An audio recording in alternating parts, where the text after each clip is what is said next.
What's up, guys? Barry Gaming here, back with some more Idle Heroes, but today we're going over an account that, well, there's not a ton to do necessarily, and this is why I haven't really focused on this one in a while.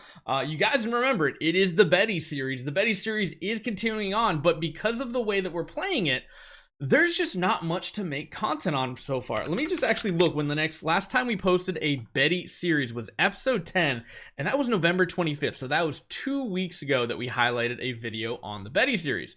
And there's very good reason for it. When you go crazy on an account like this, you have giant killers, you have all this, you hit your ceiling very, very quickly as far as the content that you can pretty much clear without really trying to grind stuff out.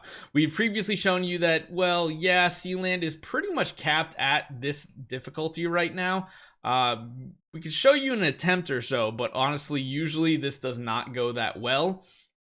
Lacking some damage and stuff occasionally, survivability, all that fun types of stuff, you know.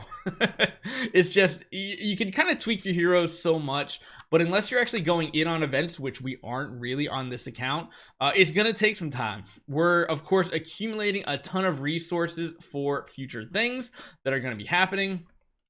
We got some heroic scrolls building up. All these different things are building up very, very quickly. And yeah, there's just not that much in our bag even that's kind of untouched. Like, yes, we do have sublimation and such, but again, we can't use a single bit of sublimations or core of origins right now. Like, not a single thing. Why is that? Because it takes until level 130 to unlock this smash feature that basically lets you go all the way up to the Void campaign. So besides that, there's very few ways to continue to power up your account because, again, all the things that we're locked behind is, of course, we'll probably be able to go straight, I'd imagine, straight to Origin. We have lots of stuff. Straight to Origin 5, maybe even straight to level 120, get an entire core of Origin maxed out. Yeah, because we got, what, 7 of these chests right here. We'll of course need one more chest, but that shouldn't be too difficult to come by. And then we have 11 of these. We need what, 2 for each branch, so 2, 4, 6, 8. That's not bad. And then of course we can go straight into Destiny transition as well, because we have plenty of divine power Aurora gems. We have scattered spirit vein. We have all those things. I don't know how far we're going to get against the Void Invasion bosses. That'll be something we have to figure out. The only thing you can really focus on improving at this point on an account like this is your Cloud Island. That's legitimately the only thing you can continue powering up. And you guys can see here, we're kind of investing everything we can in one single node. However, we do have a lot of resources. We got as many toolboxes as we possibly need. There's going to be no need for any of that. Regular toolboxes, that's going to be something we need. But you'll notice all of our tenants are in a really, really good spot here.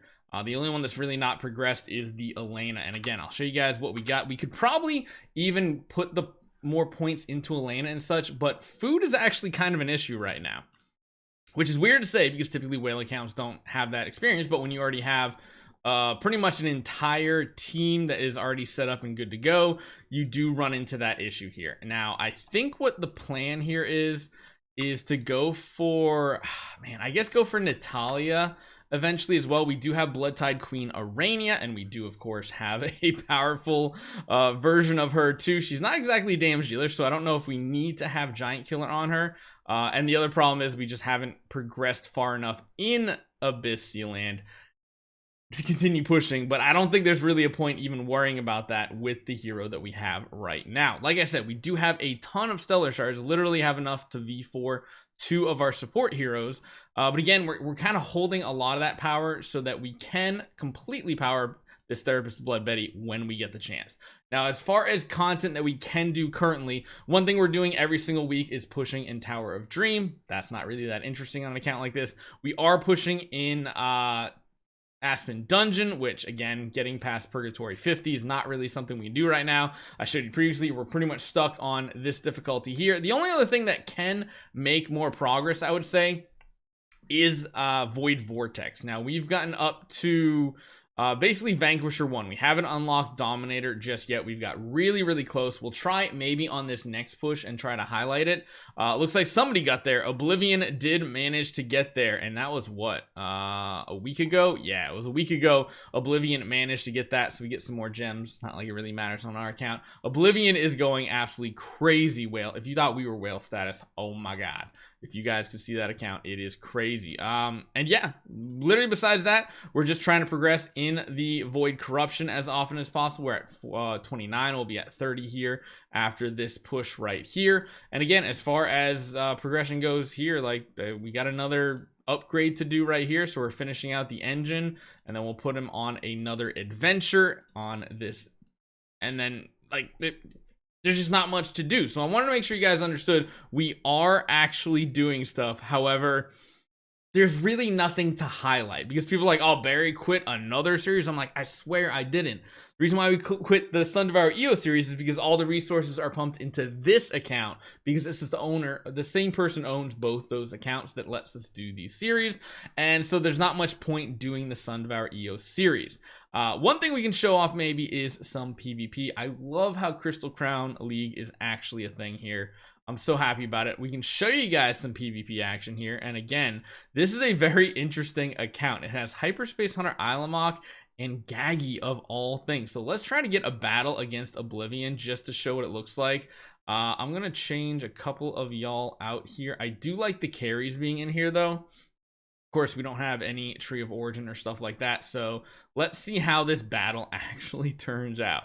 Gaggy is an interesting hero to see on a new account, but it must be doing something here. He does have a lot of counterattack power. That is one thing he does do, and even if he is twined, he is counterattacking.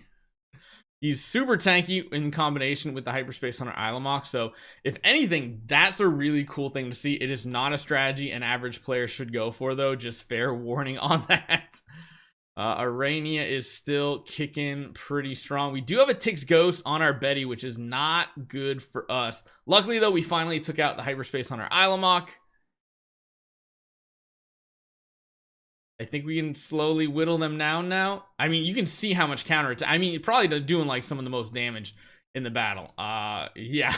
You can see Gaggy is actually pretty strong, and the fact that he can counterattack even when CC'd like that is pretty huge, especially for things like Void Vortex and all that funness. But yeah, you can see the power levels are all up there. Sun is another one that's actually in one of our sister guilds, going the normal route, which is very interesting to see. We'll have to see how progression goes between us and Sun, because Sun is going the more traditional route, of course, the whale version, with Lord of Fear Aspen, Scarlet Queen Halora, and Phantoms of Fire Elena.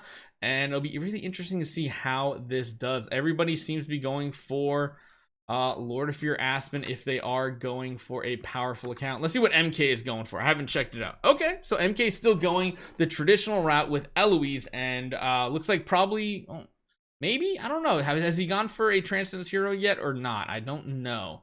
But yeah, that's the strategy right there. You go for Eloise and you continue pushing on. Who else is up there in power? I've shown that's not a very smart thing to do, but you could probably make it work if you're not Barry Gaming. And that looks like it's all the whales. So there's a total of how many super whales on this server? We got 1, 2, 3, 4, 5, and then there's like 3 mini whales. So it's interesting, but again, I just want to let you guys know this is pretty much where our progression's at, without spending a ton of money on even more like Cores of Transcendence for more Stellar Shards and even more Transcendence heroes. This is kind of where the max progress is going to be. And again, we're level 117, so we still need 13 more levels in order to get to that magical 130 and push all the way to the Void campaign, which I cannot wait for. I'll keep you posted. It's probably going to be at least a couple more weeks. Hopefully you guys enjoy this one. I'll let you guys know if we do any treasure train or any fun stuff like that on this account, and I'll see you guys next time.